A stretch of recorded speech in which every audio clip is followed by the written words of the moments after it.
go see The Flash!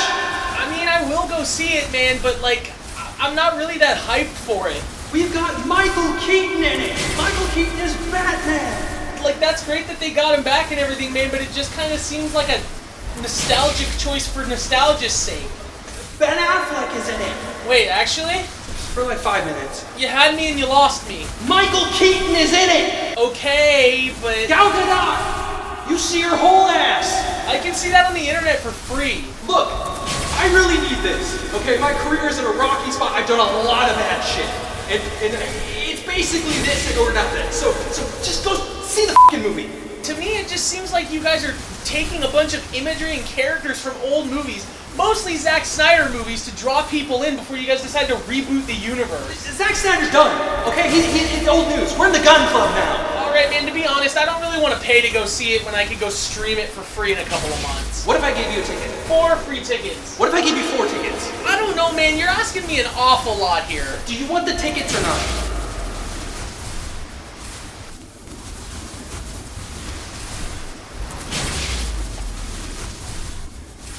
Her whole ass? In IMAX. Ezra, no.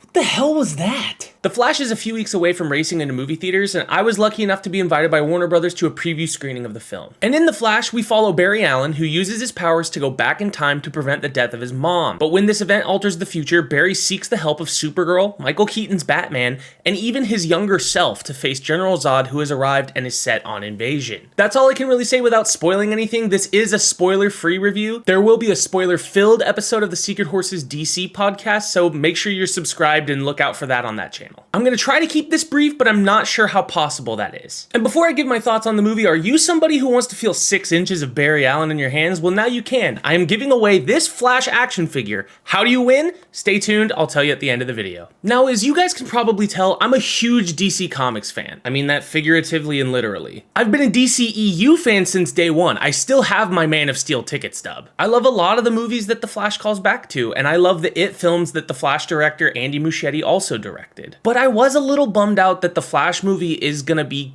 kind of the last hurrah for that previous universe before James Gunn comes in and changes everything. And it didn't help that Warner Brothers made the nostalgic choice of Batman and bringing back Michael Keaton instead of getting Jeffrey Dean Morgan to play Thomas Wayne and make it more like the Flashpoint comic. I don't know, going in it just seemed like there was a better Flash or Flashpoint movie left on the table, especially with some seeds being planted in earlier movies. Then you add multiple directors and writers leaving over the years, not to mention everything that's going on with Ezra Miller. It just seemed like this movie was gonna spin out into a major disaster. And for the most part, I was wrong.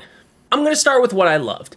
There are some moments that are definitely gonna be clipped out to make Ezra Miller memes, and I honestly can't wait to see what people come up with. Ezra Miller themselves did a great job. They played all of the emotional parts very well. I will say that the younger Barry they play is absolutely annoying, but I think that's what they were going for, so good job, Ezra. There are some scenes where you can really feel the weight of Barry missing his parents, and as somebody who lost his mom a few years ago and his dad about a month ago, I felt it, and there was definitely some moments near the end of the movie where I got teary-eyed. Sasha Calle as Supergirl, they need to do whatever they can to keep her around. I absolutely fell in love with her. Pretty girl, bad habit, don't quote me. I wish she was in it more, she wasn't in it enough. I'm very happy that Keaton didn't just come in and do old one-liners from old movies the whole time. There was maybe 2 moments where he did that, and they were honestly kinda eye-rolly, but he did have some pretty cool action scenes. There are some legitimate surprises in this movie that you do not want spoiled for you.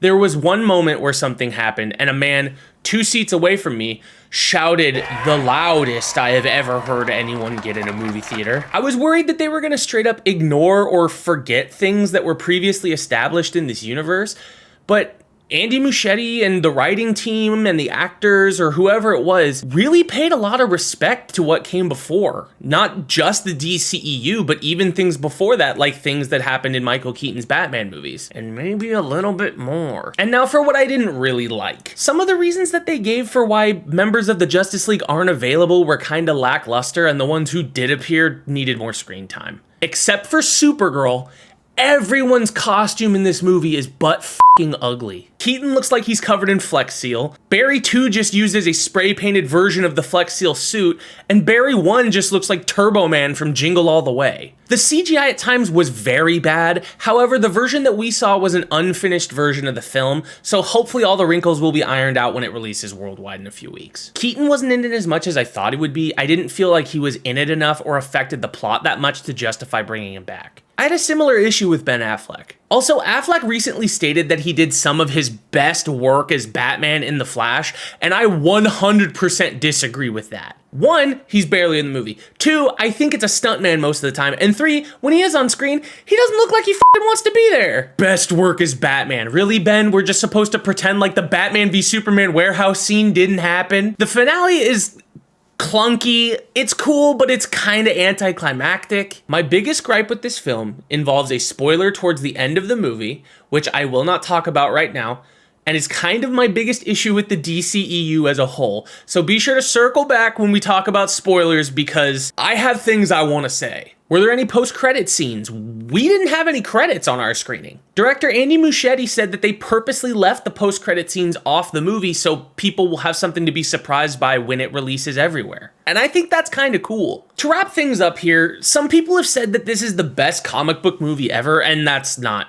true at all. There are movies in the DCEU that are better than The Flash. Minor gripes aside, The Flash is a very enjoyable film, and if you can handle and even enjoy 9 seasons of the CW Flash show, I think you're gonna like this movie. Would I prefer to see a version of this movie that's closer to the Flashpoint comic book storyline?